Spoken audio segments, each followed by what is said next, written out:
গাজরের এই রেসিপিটা একবার বানালে বারবার বানাতে কিন্তু বাধ্য। তো চলুন চটপট করে দেখে নিই। নমস্কার, কেমন আছেন সবাই? আর এর মধ্যবিত্ত গৃহবধূ চ্যানেলে সকলকে স্বাগত জানাই। তো আমরা গাজরের তো অনেক কিছুই খেয়েছি। গাজর দিয়ে ফ্রাইড রাইস খেয়েছি, গাজরের হালুয়া খেয়েছি, গাজরের কচুরি, সব কিছুই খাই।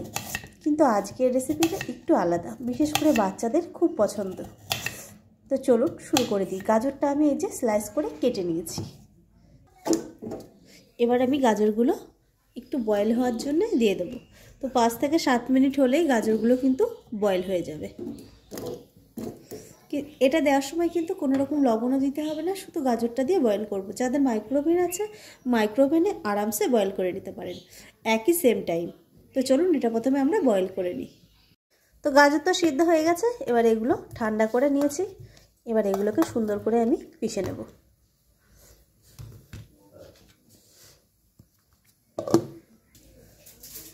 পিষে নিয়েছি, এবার চলুন মেখে নিই এটাকে একটু।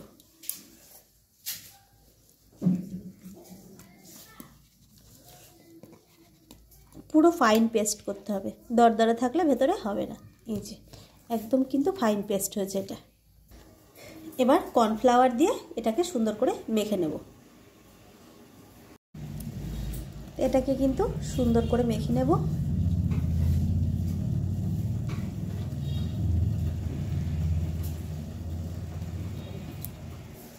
তো আমি লাস্ট পর্যন্ত কিন্তু হাতটা দিয়েই দিলাম, হাত ছাড়া আমার একদম হয় না। প্রথমে একটুখানি করে নিয়েছিলাম, মিশিয়ে নিলাম, তারপর হাত ছাড়া কিন্তু অসম্ভব, মানে আমি খুব একটা অভ্যস্ত নই। এই যে তো বন্ধুরা, এই যে মেখে নিয়েছি। এবার এই যে ছোট ছোট করে শেপ দিয়ে দেবো। তার আগে হাতে একটু তেল লাগিয়ে নেব। এই যে গোল করে নিলাম। এইবার আপনারা আপনাদের পছন্দ মতো যে কোনো শেপ দিতে পারেন। আমি এই যে এরকম করে বানিয়ে নেব। আর একটা দেখিয়ে দিই, হাতে একটু তেল লাগিয়ে নিলাম, গোল করে দিই। গোল হয়ে গেছে। এই যে তো এরকম করে আমি সবগুলো বানিয়ে নেব। এখানে আমি জল বয়েল করতে দিয়ে দিয়েছি। আমি কিন্তু এই যে বানিয়ে নিয়েছি শেপগুলো। এবার এই যে এর মধ্যে ফুটন্ত গরম জলে কিন্তু ছেড়ে দেব, ঠান্ডা অবস্থায় ছাড়বো না। এটাকে একটু এতে দিয়ে বয়েল করে নেব।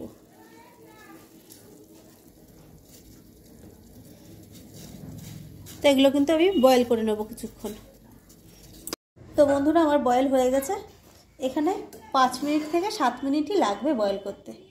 এবার এই ঠান্ডা জলে আমি এগুলো দিয়ে দেবো, যাতে এগুলো আর কুক না হয়।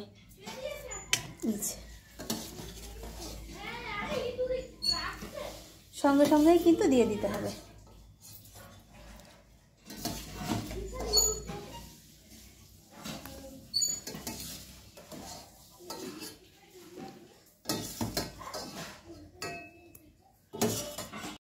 এবার কড়াইতে দিয়ে দেব তেল।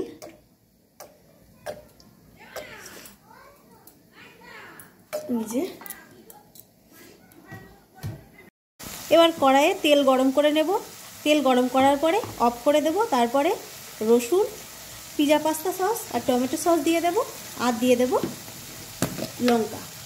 তো কাঁচা লঙ্কাও দিতে পারেন, আমি এখানে লঙ্কার গুঁড়ো দিলাম। আর দিয়ে দেব পরিমাণ মতো লবণ। ব্যাস, গ্যাসের ফ্লেমটা কিন্তু অফ করা আছে, এটাকে কিন্তু আর জ্বালাবো না।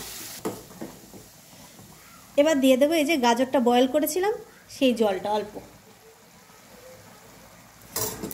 এটা দিয়ে সুন্দর করে মিলিয়ে নেব।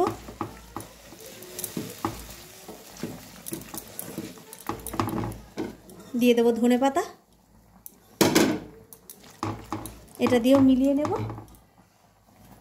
এবার দিয়ে দেবো গাজরের কিউবগুলো, এটা সুন্দর করে মিশিয়ে নেব।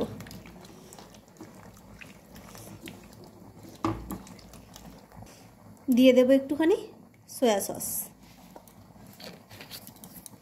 এবার আরেকবার মিশিয়ে নিয়ে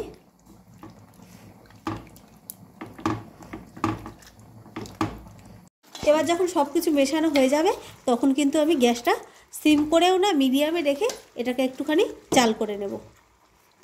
এবার আর একটা কড়াই বসিয়ে দিয়েছি, দিয়ে দিলাম অল্প তেল। আর তার মাঝখানে আমি এই যে একটা ডিম ভেজে রেখেছিলাম ভুজিয়া বানিয়ে। আবারও একটুখানি আদা, অল্প একটু আদা আর 3 কোয়া রসুন, একটু কাঁচা লঙ্কা তেলে দিয়ে দেবো।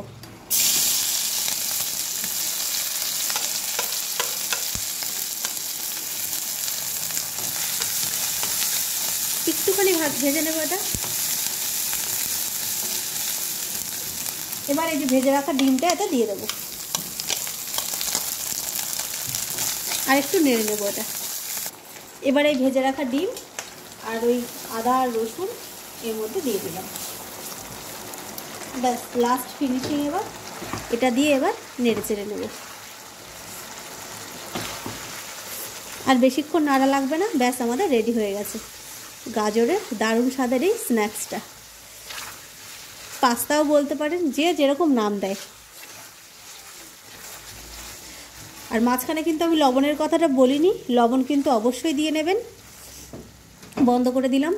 যখন এটা মাখবেন ডোটা তখনও লবণ দেবেন, আর যখন একটু বয়েল করবেন তখনও দেবেন, তাতে করে ভেতরে সুন্দর করে ঢুকে যাবে। ব্যাস হয়ে গেছে, চলুন এবার নামিয়ে নিই।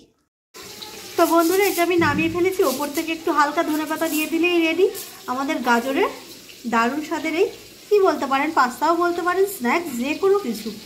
তো চলুন আজকের মতো এটুকুই। আবার একটা নতুন রেসিপি নিয়ে আপনাদের সামনে চলে আসবো। টাটা।